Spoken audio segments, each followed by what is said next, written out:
ിലേക്ക് പോവാം അല്ലേ? അമേരിക്കയിൽ യു എസ് എയ്ഡ് വീണ്ടും നിർത്തിവെച്ച് തുടങ്ങി. അപ്പോൾ അതിൻ്റെ കൂടുതൽ നടപടികൾ അത് കർശനമാക്കുകയാണ് അമേരിക്ക എന്നുള്ള വാർത്ത. അതത്ര സുഖകരമായ വാർത്തയല്ല. പ്രത്യേകിച്ച് ഈ ആഫ്രിക്കൻ കൺട്രീസിലൊക്കെ ഒരുപാട് കഷ്ടതകൾ അനുഭവിക്കുന്നവർക്ക് വലിയ സഹായം നൽകിക്കൊണ്ടിരിക്കുന്ന യു എസ് എയ്ഡ്.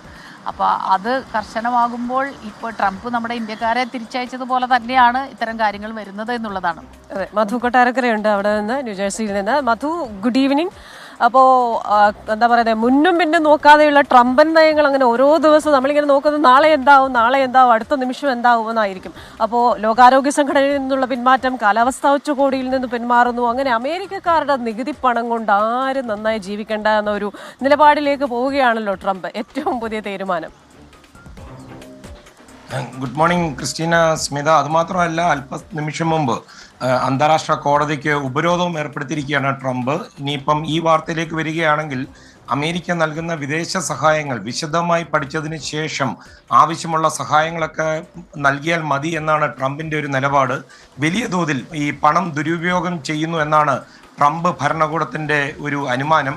അമേരിക്ക നൽകുന്ന ഈ വിദേശ സഹായം വെട്ടിക്കുറയ്ക്കാനും അതുപോലെ മൊത്തം ഒന്ന് റീഡിസൈൻ ചെയ്യുവാനുള്ള ട്രംപ് ഭരണകൂടത്തിൻ്റെ ഈ ശ്രമം പക്ഷേ ഇപ്പോൾ ഈ ക്ഷാമം തടയാനുള്ള ആഗോള സംവിധാനത്തിന് വലിയ പ്രതിസന്ധി സൃഷ്ടിച്ചിരിക്കുന്നു എന്നുള്ള വാർത്തകളാണ് വരുന്നത്. വരും ദിവസങ്ങളിൽ വലിയ തോതിൽ യു എസ് എയ്ഡ് അല്ലെങ്കിൽ U S agency for international ഡെവലപ്മെന്റിൽ ജീവനക്കാരുടെ എണ്ണം വെട്ടിക്കുറയ്ക്കുവാൻ സാധ്യതയുണ്ടെന്നുമുള്ള വാർത്തകൾ വരുന്നുണ്ട്. അതായത് 10,000-ലധികം ആഗോളതലത്തിലുള്ള ജീവനക്കാരുടെ എണ്ണം വെറും 290 കുറയ്ക്കും എന്നാണ് ഇപ്പോൾ നമുക്ക് ലഭിക്കുന്ന ചില സൂചനകൾ. ബാക്കിയുള്ള ജീവനക്കാരിൽ ആരോഗ്യ മാനുഷിക സഹായങ്ങളിലൊക്കെ എക്സ്പെർട്ടായിട്ടുള്ളവർക്ക് മാത്രമായിരിക്കും ഈ യു എസ് എയ്ഡ് വഴി നൽകുന്ന ചില കരാറുകൾ, അതായത് 800 കരാറുകൾ റദ്ദാക്കുകയാണെന്ന് ഈ യു എസ് എയ്ഡ് ഉദ്യോഗസ്ഥർക്ക് ട്രംപ് അഡ്മിനിസ്ട്രേഷൻ അറിയിക്കുകയും ചെയ്തിട്ടുണ്ട്. ഇപ്പോൾ തന്നെ 5 ലക്ഷം മെട്രിക് ടൺ ഭക്ഷണ പദാർത്ഥങ്ങൾ നീക്കം ചെയ്യുവാനോ അല്ലെങ്കിൽ സാധിക്കാതെ അല്ലെങ്കിൽ പാതി വഴിക്ക് ഇങ്ങനെ ഈ സ്റ്റോറേജിലോ ഒക്കെ ആയി കെട്ടിക്കിടക്കുകയാണ്. പ്രത്യേകിച്ച് ഈ സുഡാൻ, ഗസ എന്നിവിടങ്ങളിൽ ഭക്ഷണം വാങ്ങുവാനുള്ള സാമ്പത്തിക സഹായം നൽകുന്നത് അതും അമേരിക്ക നിർത്തിവെച്ചിരിക്കുകയാണ്.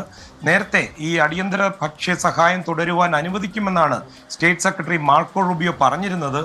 ആഗോളതലത്തിൽ ഏറ്റവും കൂടുതൽ സഹായം നൽകുന്ന രാജ്യം ഇപ്പോൾ അമേരിക്കയാണ്. കഴിഞ്ഞ 5 വർഷത്തിനിടയിൽ ഏതാണ്ട് $65 ബില്യൺ മാനുഷിക സഹായം അമേരിക്ക നൽകിയിട്ടുണ്ട്. ഐക്യരാഷ്ട്രസഭ രേഖപ്പെടുത്തിയ കണക്കുകൾ പ്രകാരം ഈ മൊത്ത ആഗോളതലത്തിലുള്ള സഹായത്തിന്റെ ഏതാണ്ട് 38% വരും ഇത്. സ്മിത, ക്രിസ്റ്റീന. ശരി. യെസ്. ഇപ്പോൾ redesigning and redefining aid, international aid എന്നുള്ളതാണ് ഇപ്പോൾ കാണുന്നത്. അതത്ര ശുഭകരമായൊരു വാർത്തയല്ല. ജീവനക്കാരുടെ എണ്ണം വെട്ടിക്കുറയ്ക്കുന്നു, സാമ്പത്തിക സഹായങ്ങൾ വെട്ടിക്കുറയ്ക്കുന്നു. ഇപ്പോൾ ട്രംപ് നേരത്തെ ക്രിസ്റ്റീന സൂചിപ്പിച്ചതുപോലെ അങ്ങനെ മുന്നോട്ട് പോയിക്കൊണ്ടിരിക്കുകയാണ്. അധികം ദിവസമായില്ല കയ്യിൽ ഭരണം. ശുഭകരമല്ലെന്ന് പറയുമ്പോഴും ആത്യന്തികമായി പറഞ്ഞു കഴിഞ്ഞാൽ അമേരിക്കക്കാരുടെ കാശാണ്. പുള്ളിയുടെ ആ ഒരു അദ്ദേഹത്തിന്റെ മനോഭാവം അതാണ്. ഞങ്ങളുടെ കാശാണ്, എന്ത് ചെയ്യണമെന്ന് ഞങ്ങൾ ആലോചിക്കും. കുറേ നാൾ ഞങ്ങളുടെ കാശ് കൊണ്ട് നിങ്ങളൊക്കെ കഴിഞ്ഞതല്ലേ, ഇനി അത് വേണ്ട എന്നൊരു അഭിപ്രായമാണ് പ്രസിഡന്റിലെങ്കിൽ നമുക്ക് എന്താ പറയാൻ പറ്റുക. ഗോൾഡൻ ഏജ് ആണ് വരുന്നതെന്ന് പറഞ്ഞതുപോലെ തന്നെ അമേരിക്കക്കാർക്ക് നല്ല കാലം എന്നുള്ള ആ ഒരു പോളിസിയിലേക്ക് പുള്ളി മുന്നോട്ട് പോയിക്കൊണ്ടിരിക്കുകയാണ്. അത് എത്രത്തോളം പ്രാവർത്തികമാകും, പ്രായോഗികമാകും എന്നൊക്കെ കണ്ട് തന്നെ അറിയണം. ട്രംപാണ് കാര്യങ്ങൾ നടപ്പിലാക്കി തന്നെ എടുക്കും.